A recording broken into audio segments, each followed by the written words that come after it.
విశ్వాసమును బట్టి అనే మాటను గత కొత్త సంవత్సరం నుంచి ఇప్పటి వరకు మనం ధ్యానిస్తూ ఉన్నాం. ఈ సంవత్సరం అంతా విశ్వాసమును బట్టి, విశ్వాసము ద్వారా నీవు నమ్మడాన్ని బట్టి దేవుడు ఏదైనా నీ కొరకు నా కొరకు చేయడానికైనా సిద్ధంగా ఉన్నాడు. అది ఏదైనా కావచ్చు విశ్వాసమును బట్టి అనే దాన్నే ఇన్ని సంవత్సరాలుగా, ఇన్ని నెలలుగా మనం మాట్లాడుతూ వస్తూ ఉన్నాం. ఈరోజు కూడా హెబ్రీ రాసిన పత్రిక 11వ అధ్యాయంలో విశ్వాసమును బట్టి అనే దాన్ని ధ్యానం చేయటానికి సిద్ధపడదాం.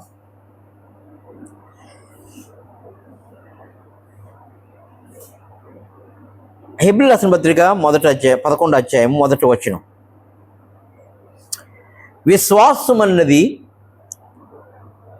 నిరీక్షించబడిన వాటి యొక్క నిజస్వరూపమును అదృశ్యమైనది యున్నవనుటకు రుజువై ఉన్నది అని మొదలెట్టాడు. అక్కడి నుంచి మొదలెట్టి కింద విశ్వాస వీరులు విశ్వాసం బట్టి ఏం చేసుకొచ్చారు, అదృశ్యమైన దాన్ని వాళ్ళు ఎలా చూశారనేదే చెప్తున్నాడు అని చెప్తూ 2వ వచనంలో చూడండి, విశ్వాసమును బట్టి అదృశ్యమైనవి యున్నవనుటకు రుజువై ఉన్నది అన్నాడు.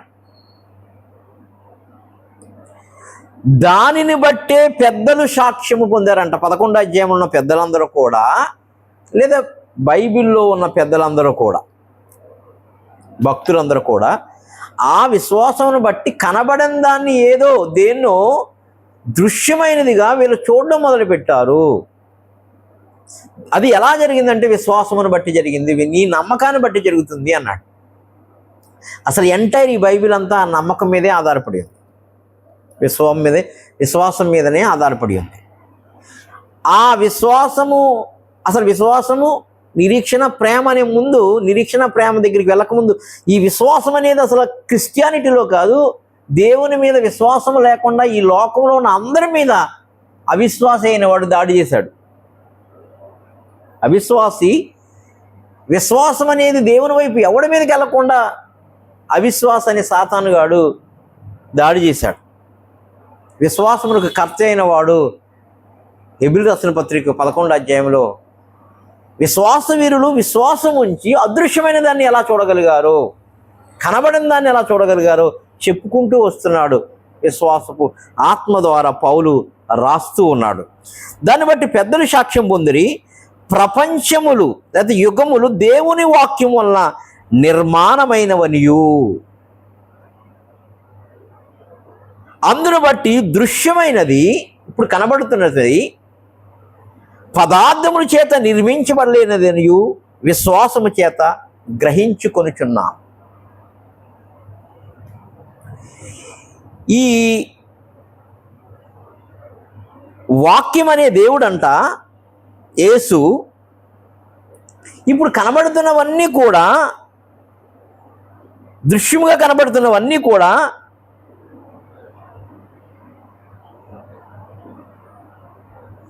కనబడేటువంటి పదార్థాల చేత చేయలేదంట ఆయన. బంగారం ఉంది ఎక్కడో, ఆ బంగారాన్ని తీసి అనేక రకాల వస్తువులు చేయొచ్చు.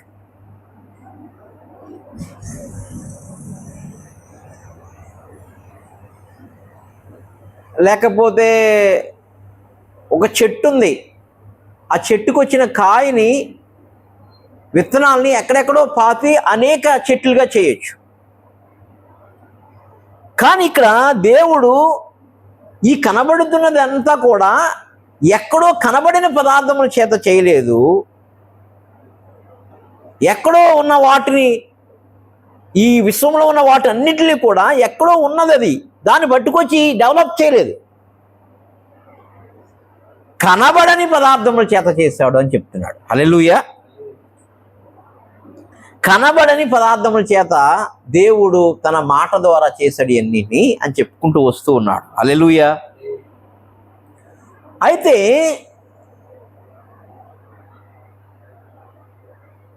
ఆత్మ చెప్తుంది, ఇదిగో ఈ సృష్టిలా జరిగింది, ఇదిగో దేవుడు ఆదాము చేశాడు, ఇదిగో సాతాను గడు ఇలా ఎంటర్ అయ్యాడు, పాపం ఇలా ఎంటర్ అయింది అని చెప్తుంది ఆత్మ.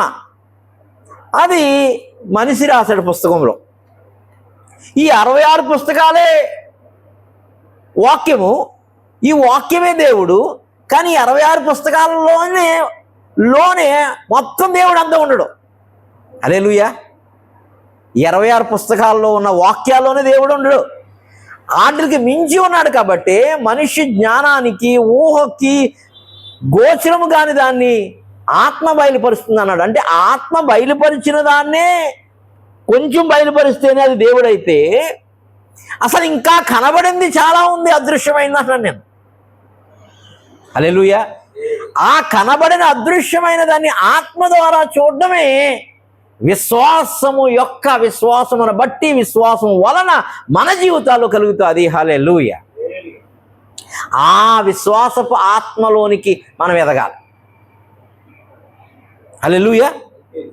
విశ్వాసమును బట్టి, లేదా విశ్వాసము ద్వారా ఏమేమి జరిగిందో వీళ్ళు చూశారు, రాశారు, అంతే.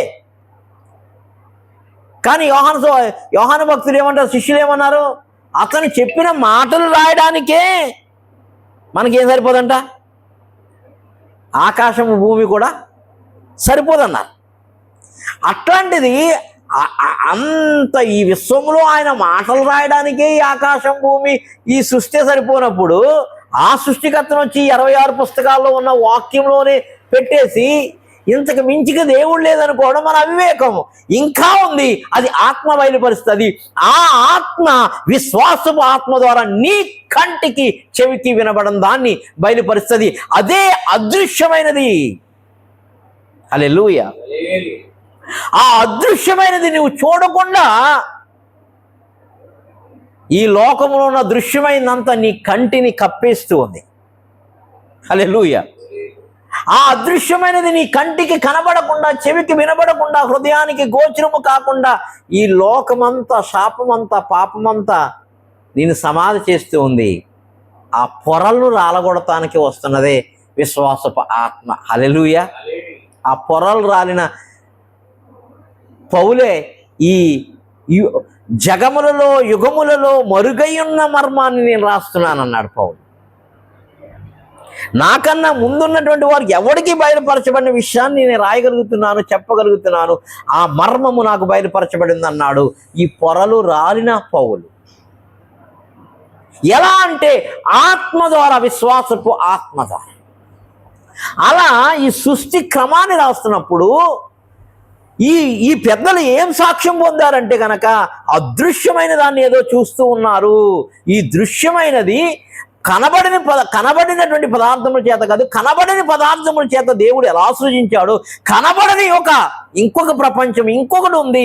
దాన్ని, ఆ అదృశ్యమైన దాన్ని విశ్వాసము ద్వారా ఈ పెద్దలు చూసి సాక్ష్యం పొందారని మొదట చెప్పి, ఆ విశ్వాసపు ఆత్మ ద్వారా ఆ కార్యాలు ఎలా చేయగలిగారో వీళ్ళు చెప్తున్నాడు ఆత్మదేవుడు. హల్లెలూయా. హల్లెలూయా. కాబట్టి విశ్వాసమును బట్టి ఆ పెద్దలు సాక్ష్యమును పొందారు. దేన్ని బట్టి అంటే అదృశ్యమైనవి వాళ్ళు చూస్తూ ఉన్నారు. అలా చూడగలగడమే విశ్వాసపు ఆత్మ అంటే. ఆ లెవెల్లోకి ఎదగడమే విశ్వాసపు ఆత్మ అంటే.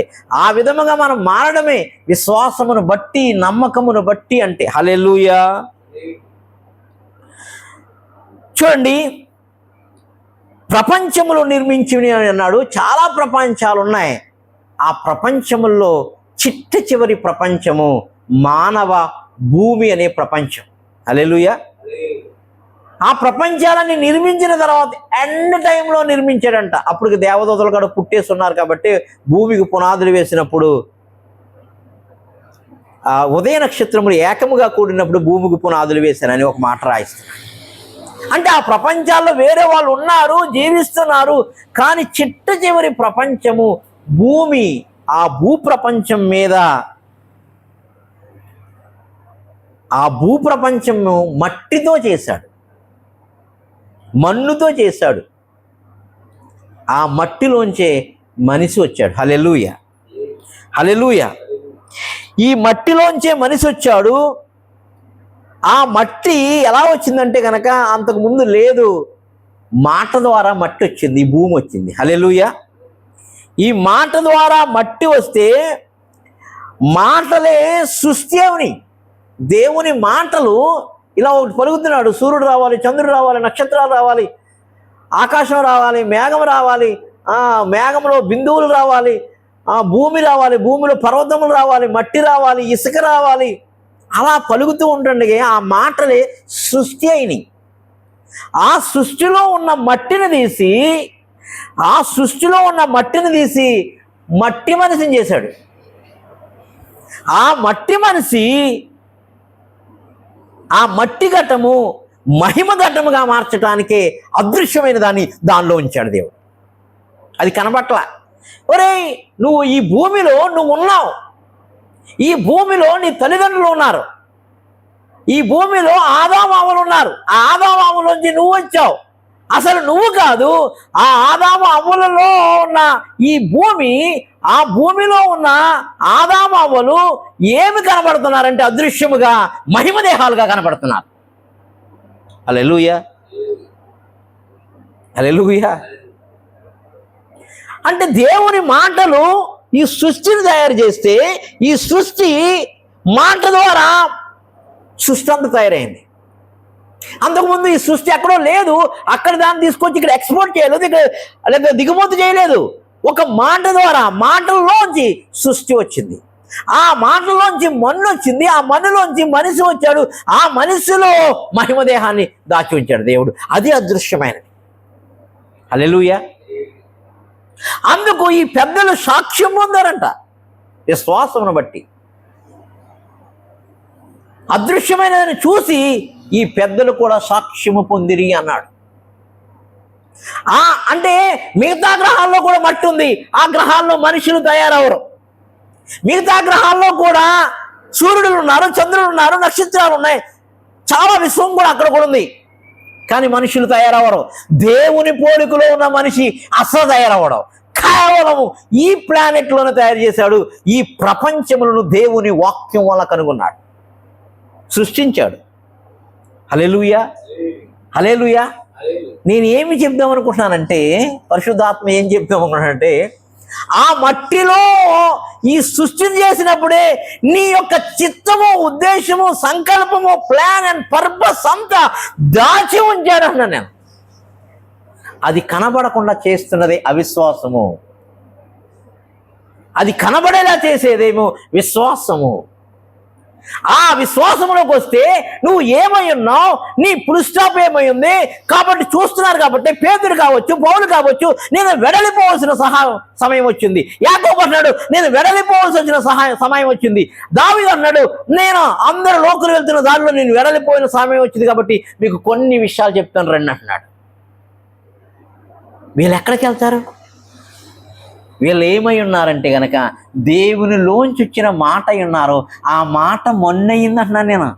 దేవుడు ఎక్కడో ఉన్నాడు, అదృశ్యమై ఉన్నాడు, దృశ్యమైన లేడు. ఎక్కడో చూడలేని ఒక ప్రాంతంలో అదృశ్యుడైన దేవుడై ఉన్నాడు. ఆ అదృశ్యమైన దేవుడు ఒక మాట పలిగితే మన్ను వచ్చింది. ఆ మన్నులోంచి మట్టి వచ్చాడు. ఆ మట్టి మహిమదేహమై మరలా అదృశ్యుడైన వాళ్ళలోనికి మరలా ప్రవేశిస్తాడు ఈ సృష్టిలో. హల్లెలూయా.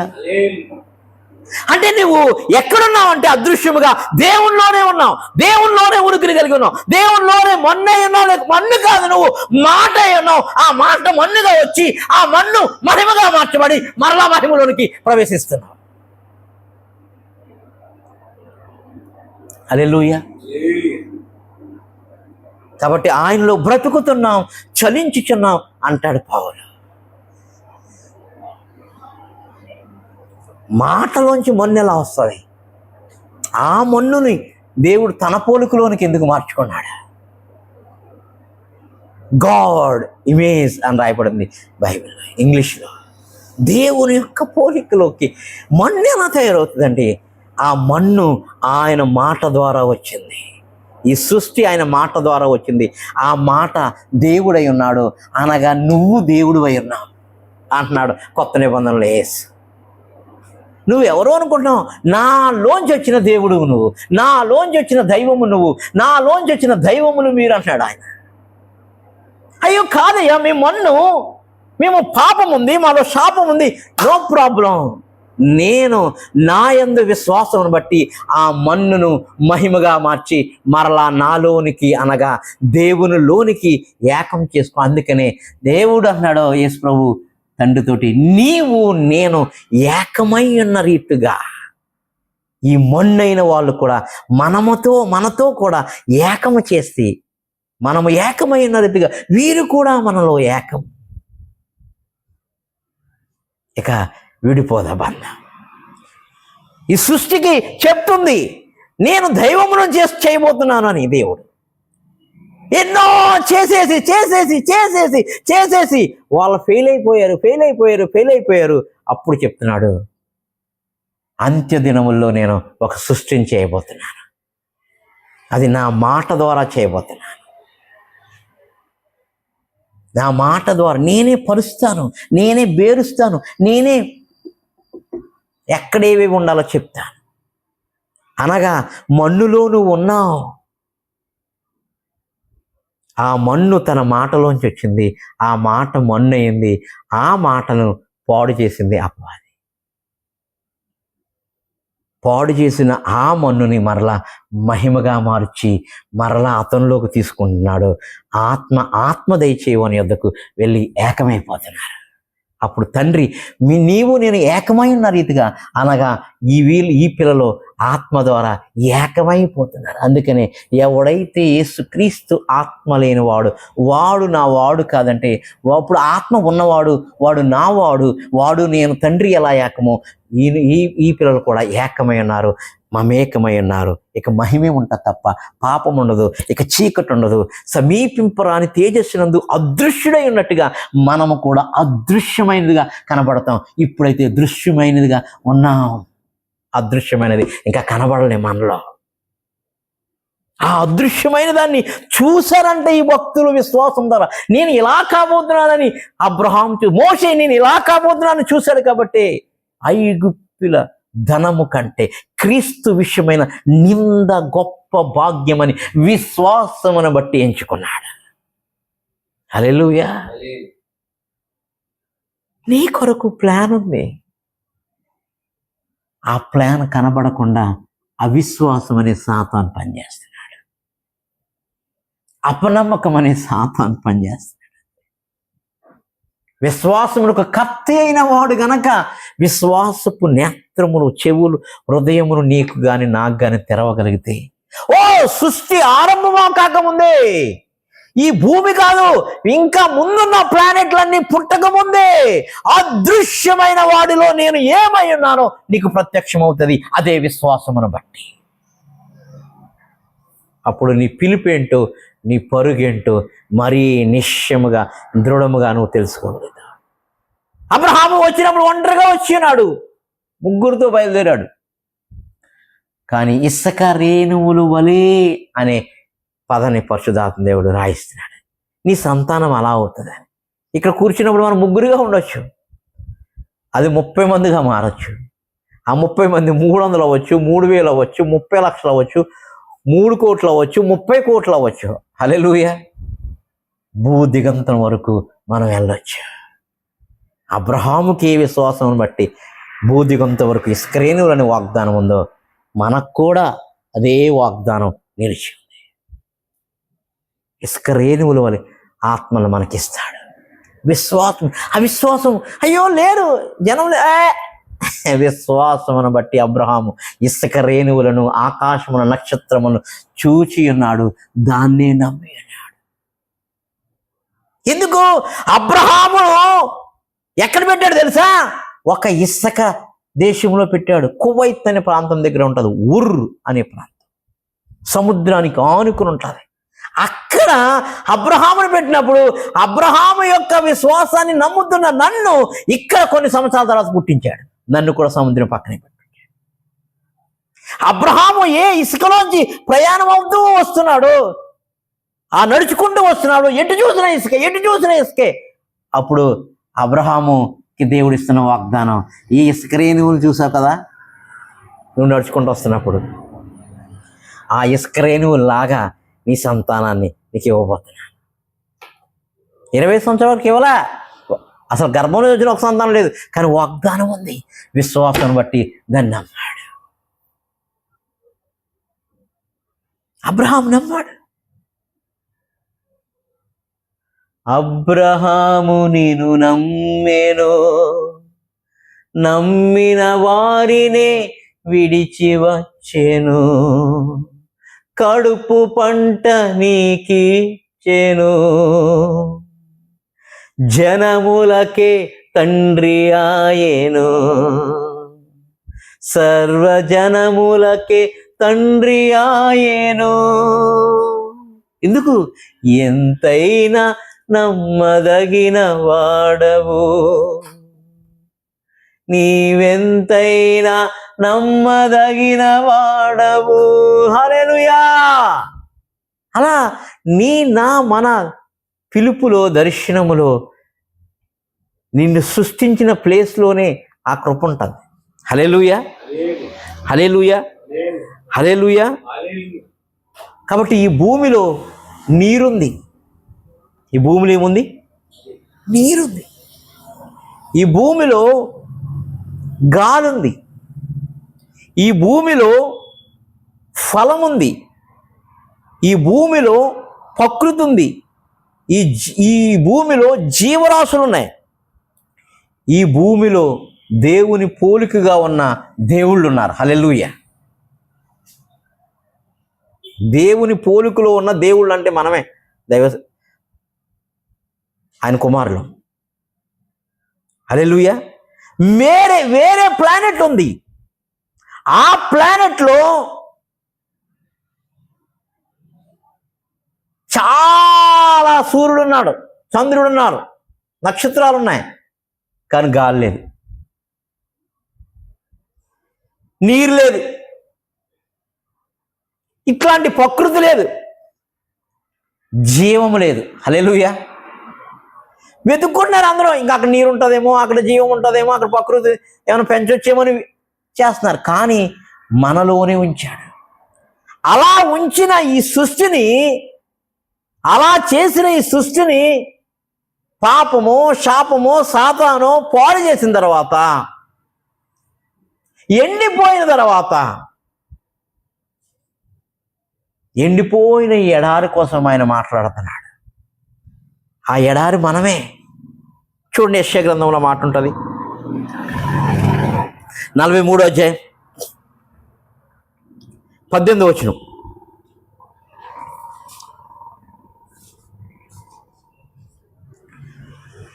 నుంచి అవుతుంది చూడండి. మునుపటి వాటిని జ్ఞాపకం చేసుకొనుకుడి, పూర్వపు కాలపు సంగతులను జ్ఞాపకం చేసుకొనుకుడి. ఇదిగో నేను ఒక నూతన క్రియ చేయుచున్నాను, ఇప్పుడే అది మొలుచును, మీరు దానిని ఆలోచింపరా? నేను అరణ్యములో త్రోవ కలగజేయవాడును చేయుచున్నాను, ఎడారిలో నదులను పారజేయుచున్నాను. ఆ ఎండిపోయిన ఎడారిని, ఆ అరణ్యములాగా మారిపోయిన మనల్ని నదులతో నింపబోతున్నాడంట, పరిశుద్ధాత్మ నదులతో. నేను అడుగుతున్నా, అసలు నదులు ఎడారిలో ఎలా వస్తాయి? ఎండిపోయింది. ఆయన మాట ద్వారా తయారైన ఈ సృష్టిలో ఆయనలోంచి వచ్చిన ఆ మాటలే ఈ భూమిని తీసుకొస్తే, ఈ ఇసుకను తీసుకొస్తే, ఈ రాతిని తీసుకొస్తే, ఈ మెట్ట భూమిని తీసుకొస్తే, ఈ ఉప్పు భూమిని తీసుకొస్తే, ఈ భూమిలోకి ఆయన నీరుని అనగా ఆత్మను, ఆయనలో ఉన్న ఆత్మను కూడా, అదే ఆత్మను కూడా మరలా అరణ్యాల్లోనికి, అనగా ఎండిపోయిన చచ్చిపోయిన ఈ శరీరాల్లోనికి జీవజల నదిని మరలా ఆయన తీసుకొస్తానని చెప్తున్నాడు. అందుకనే యేసుప్రభు చెప్తున్నాడు, విశ్వసించిన వాడు గర్భంలో జీవజల నదులు ప్రవహిస్తాయి. అక్కడ తాగలేదు. చాలా విచిత్రమైన విషయం, 20వ వచనం, నేను ఏర్పరచుకున్న ప్రజలు త్రాగుటకు, అది విషయం. అందుకనే పిలువబడినవారు, ఏర్పరచబడినవారు అనే 2 గ్రూపులు చెప్తున్నాడు. ఏర్పరచబడినవారు త్రాగుటకు అరణ్యములో నీళ్లు పుట్టించుచున్నాను. అరణ్యం అంటే పాపారణ్యం. ఇంత బిగినింగ్లో ఏముంది? ఆదికాండంలో మొదటి రోజు ఏం చేశాడు, రెండో రోజు ఏం చేశాడు, ఈ సృష్టి అంతా ఎంత సస్యశ్యామలంగా ఉందో చెప్తున్నాడు. కానీ యెషయా గ్రంథం వచ్చిందంటే ఏం చెప్తున్నాడు అంటే ఈ సృష్టి పాపం వల్ల, శాపం వల్ల, సాతాను వల్ల పాడైపోయింది. అలా పాడైపోయిన మొన్ననే మట్టి మనిషి, దేశమనే మనిషి. అందుకని గురజాడ అప్పారావు అన్నాడు. ఏమన్నాడు? దేశం అంటే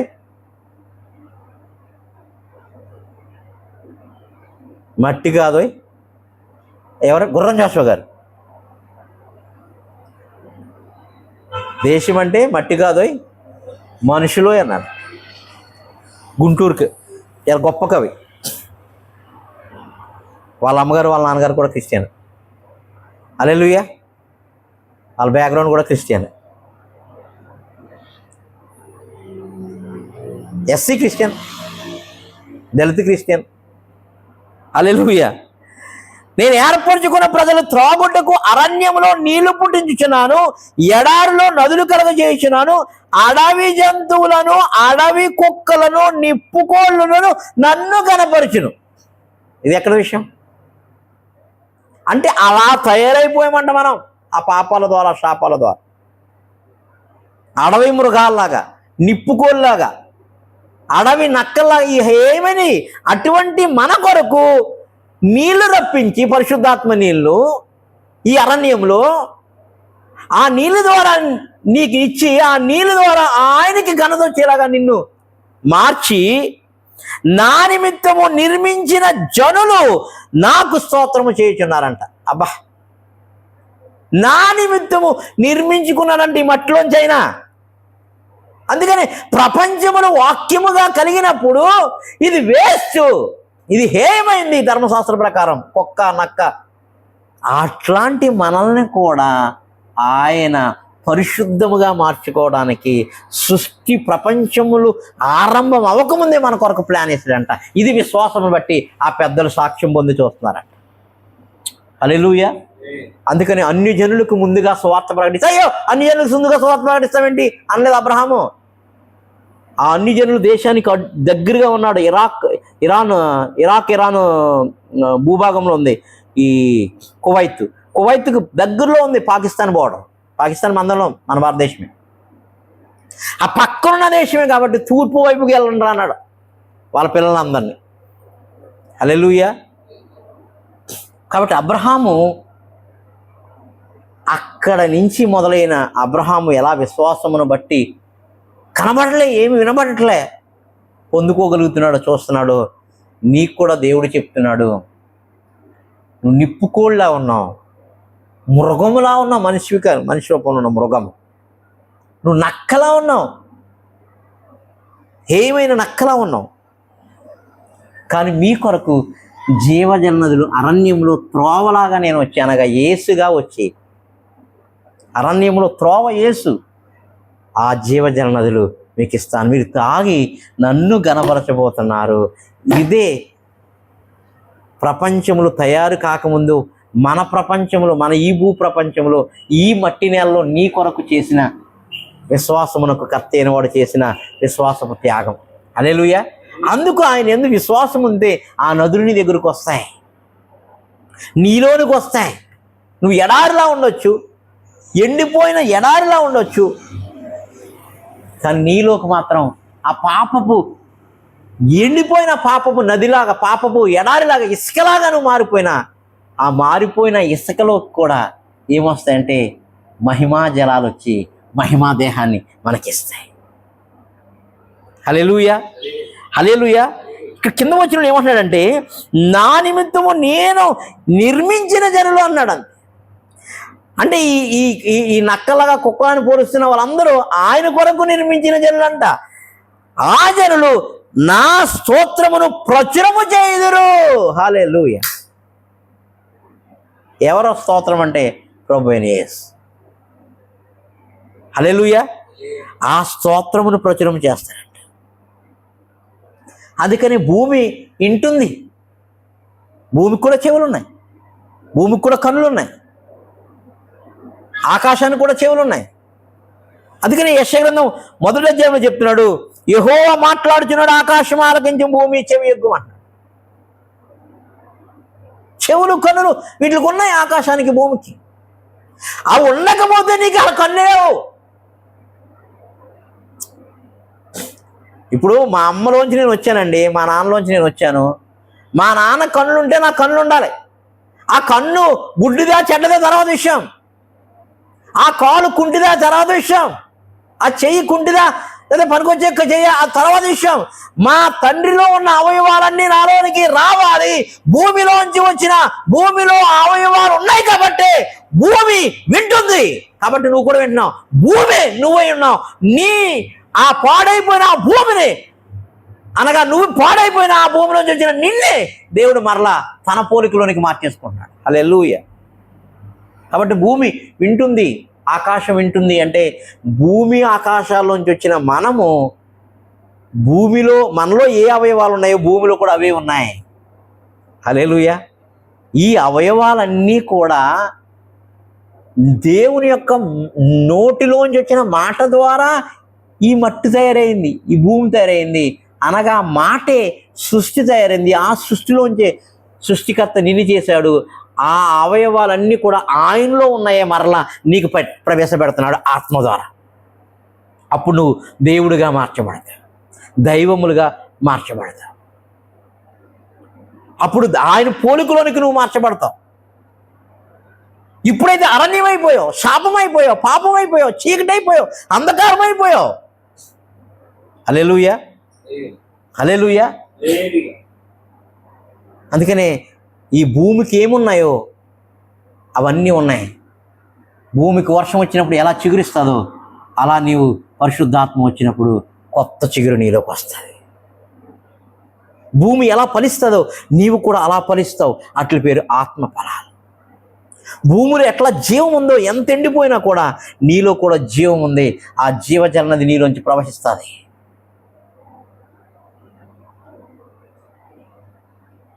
భూమిలోంచి మట్టి మనిషి ఎలా తయారవుతాడో నీలోంచి కూడా మరలా ఒక మనిషిని తయారు చేస్తున్నాడు దేవుడు. ఇదంతా ఎవరిని చూపిస్తుందంటే సృష్టికర్తను చూపిస్తుంది. ఆయన పేరు ప్రభువైన యేసు. దాన్ని నమ్మారంట. ఓహో, ఇదంతా కనబడని పదార్థముల చేత సృష్టించబడింది. ఇది మరలా ఎవడూ చూడలేని అదృశ్యమైన పదార్థముల చేత మారబోతుంది. ఆ అదృశ్యమైన పదార్థం మారిన తర్వాత 3.5 సంవత్సరాలు ట్రావెలింగ్ చేసిన యేసు ప్రభువుని మరలా అదృశ్యమైనటువంటి మహిమదేహంతో, దృశ్యమైనది కాదు అదృశ్యమైనటువంటి మహిమదేహంతో వచ్చినప్పుడు భూతమని 3.5 సంవత్సరాలు ట్రావెల్ చేసినటువంటి సొంత శిష్యులు 12 మంది అరిచారు, గొడవ పెట్టారు, కేకలేశారు, భయపడ్డారు. అట్లాంటి అదృశ్యమైన దేహాలుగా ఈ దేహాలు, ఈ భూమి, ఈ సర్వం మారిపోతుందంట. అది పెద్దలు సాక్ష్యం పొందారు. అందుకు ఆయన ప్రపంచములు నిర్మించినప్పుడు కనబడని పదార్థాలు కాదు, కనబడని పదార్థముల చేత చేశాడు. ఈ కనబడని పదార్థములు ఎవరిలో ఉన్నాయంటే క్రీస్తులో ఉన్నాయి. అవి ఏం చేస్తాయంటే నీలోంచి ఆ క్రీస్తుని మరలా ఈ భూమిలోంచి నిన్ను తీసి నిన్నులోంచి క్రీస్తుని మరలా క్రీస్తు స్వరూప్యంలోనికి మార్చేలాగా ఆ కనబడని పదార్థాలు చేస్తాయి. అది విశ్వాసపు ఆత్మ ద్వారా, విశ్వాసమును బట్టి ఆయన రక్తం, విశ్వాసం బట్టి ఆయన శిలువ త్యాగాన్ని, ఆ విశ్వాసం బట్టి ఆయన జననాన్ని, మరణాన్ని నీవు నమ్మటాన్ని బట్టి ఆ పోలికలోనికి విశ్వాసపు ఆత్మ చేస్తావు. అంతేకాదు విశ్వాస వీరులు ఏ విధమైన కార్యాలు చేశారు, నీవు కూడా ఆ విధమైన కార్యాలు చేయటానికి పరిశుద్ధాత్మ దేవుడు కృప చూపిస్తాడు. హల్లెలూయా. చాలా ఉంది చెప్పడానికి. హల్లెలూయా, హల్లెలూయా. కాబట్టి నువ్వు మామూలు వ్యక్తివి కాదు.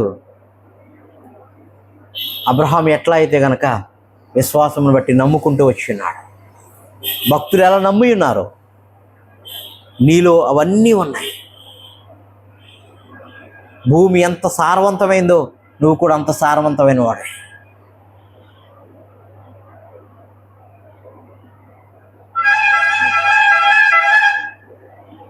నార్త్ పోల్, ఉత్తర ధ్రువం అని ఒకటి ఉంటుంది ఈ ప్రపంచానికి, ఈ భూమికి. ఉత్తర ధ్రువం, దక్షిణ ధ్రువం అని. ఆ ఉత్తర ధ్రువం అంతా ఎప్పుడు మంచిదో ఉంటుంది, ఎప్పుడు మంచితో ఉంటుంది. ఆ మంచు టక్ టక్ టక్ అని కొండలాగా మారిపోతుంది. ఒకవేళ ఆ కొండ మీదకి వెళ్ళి ఎక్కువ ఇది కూలిపోదని మరలా కొన్ని నెలలకి ఆ కొండంతా కరిగి కింద ఉన్న సముద్రం బయటపడుతుంది.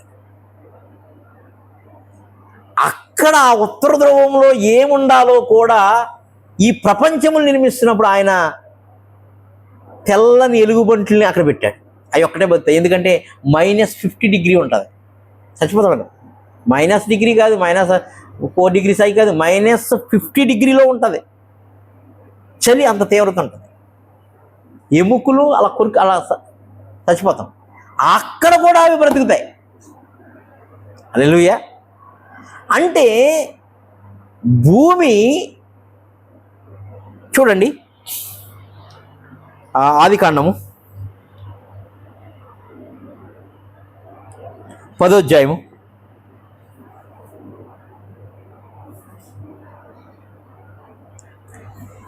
1వ వచనం 25వ వచనం. జలప్రలయం తర్వాత ఏం జరుగుతుందో మొదటి వచనంలో చెప్తున్నాడు. నోవహు కుమారుడు సేము, హాము, యాపేతను వంశావళి. జలప్రలయం తర్వాత వారికి కుమారులు పుట్టిరి. 25వ వచనం. ఏబేరుకు 2 కుమారులు పుట్టిరి. వారిలో ఒకని పేరు పెలెగు, అంటే విభాగం పట్టం. ఏలైనగా అతని దినములో భూమి దేశములుగా విభాగం పట్టం. అతని సహోదరుని పేరు యోక్తా. ఈ పెలుగు కాలములో దేవుడు భూమిని విభజిస్తున్నప్పుడు నువ్వు ఏ భూభాగంలో ఉండాలో కూడా ఆయన ముందు ప్రపంచము నిర్మించక ముందే విశ్వాసమును బట్టి నేను పెట్టాడు. ఎందుకంటే నువ్వు అది తెలుసుకోగలిగితే, ఓహో ఇంత నా కొరకు ఇంత విశ్వాసపు ఆత్మ కలిగిన, విశ్వాసపు శక్తి అయిన, విశ్వాసములకు కర్త అయిన వాడు నన్ను ఇక్కడ పెట్టాడంటే నాకున్న ప్లాను, పర్పస్ ఏంటో నీకు అర్థమైపోవాలి. హల్లెలూయా. ఏ ప్రాంతంలో ఉప్పు పొరలు ఉండాలో పెట్టాడు. ఏ ప్రాంతంలో విభాగించాడంట భూముల్ని. భూమిని విభాగించిన తర్వాతే ఈ మనిషి ఇక్కడ పుట్టాలి అని నిర్ణయించాడు. హల్లెలూయా. అందుకని చెప్తాను, ఉత్తర పోల్లో అనగా ఉత్తర ధ్రువంలో ఫలానా జంతువులు మాత్రమే ఉంటాయి. ప్రస్తుతం మనుషులు కూడా అక్కడ టెస్టింగ్ చేయడానికి సైంటిస్టులు ఇవన్నీ వాళ్ళందరూ ఖగోళ శాస్త్రవేత్తలు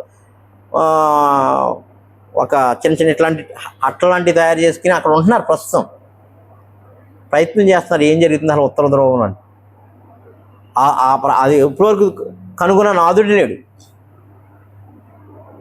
కానీ ఆత్మ విశ్వాసం బట్టి నువ్వు ముందేం జరుగుతుందో, తర్వాత ఏం జరిగిందో, భవిష్యత్తుకి ఏం జరిగిందో అన్నీ ఆత్మ చెప్తుంది. అదే విశ్వాసపు ఆత్మ. ఆ విశ్వాసంలోకి వస్తే ఈ లేఖనాలు వీటిలోనే ఉన్నాం.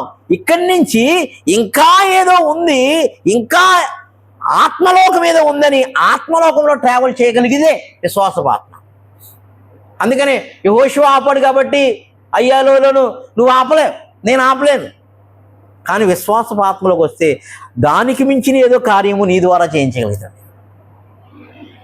ఈ భూమిని విభాగించినప్పుడు విభాగించిన ఆ భూముల్లో ఏ ఏ ప్రజలు, ఏ ఏ జాతులు, ఏ ఏ వర్ణాలు, ఏ ఏ కులాలు, ఏ ఏ జంతువులు, ఏ ఏ చెట్లు, ఏ ఏ ప్రకృతి, ఏ ఏ నీరు, ఏ సెలయేర్లు, ఏ సముద్రాలు ఎక్కడెక్కడ ఉన్నారో అన్నీ పెట్టి ఉన్నాడు. ఎందుకు పెట్టి ఉన్నాడు అంటే అక్కడే నీ పిలుపు ఉంది. హల్లెలూయా.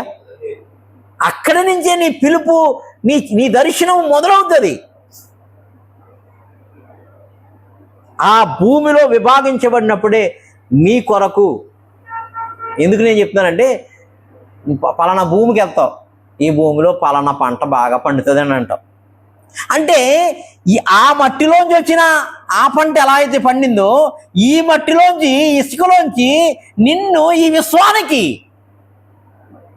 ఆ ఇసుకరేణు వంటి జనాన్ని ఇవ్వడానికి ఇక్కడ ఉంచాడు అంటున్నాను నేను. హల్లెలూయా. ఈ చెట్టు, ఈ పుట్ట లేదా కనుక ఈ పంట లేదా ఈ పైరు లేదా కనుక ఈ ప్రకృతి ఇది ఇక్కడ బాగుంటుంది అని నీకు ఎక్కడైతే కనుక కనిపిస్తుందో ఆ ప్రాంతంలో నిన్నుంచే అంటే ఆ విధమైన పంటే నీలోంచి, ఆత్మల పంట నీలోంచి, ఆత్మల దర్శనమే, ఆత్మ ప్రత్యక్షతే నీకు ఇవ్వడానికి దేవుడు అక్కడ ఉంచాడు. హల్లెలూయా. కాబట్టి భూమి విభాగింపబడినప్పుడే నీ దర్శనం ఏంటి, నీ పిలుపు ఏంటి అని ఇచ్చాడు. ఎలా అంటే కనుక విశ్వాసపు ఆత్మ ద్వారా అది చూడడానికి, నీ కన్నులు తెరచడానికి నువ్వు కృప పొందుకోగలిగితే, నువ్వు దయ పొందుకోగలిగితే అప్పుడు ఈ సృష్టి యావత్తుని శాసించగలిగిన, రూల్ చేయగలిగిన, ఈ సృష్టి యావత్తుకి సువార్త ప్రకటించగలిగిన శక్తి సామర్థ్యాన్ని పరిశుద్ధాత్మదేవుడు నీకు నాకు అనుగ్రహిస్తాడు. విశ్వాసం బట్టి అట్టి కృప మనందరికీ కలుగునుగాక, అట్టి ఆత్మ మనకి కలుగునుగాక, అట్టి అభిషేకం మన మీద ఉండునుగాక. ఈ ఆశ్రయపురాలకి, ఈ ఇసుక ప్రాంతాల్లో, సముద్ర తీరాలు ఎక్కడున్నాయి ఈ ప్రపంచమంతా, ఆ తీరాల వరకు ఈ దర్శనము వెళ్ళునుగాక. అట్టి కృప మనకు కలుగునుగాక. ఆమేన్.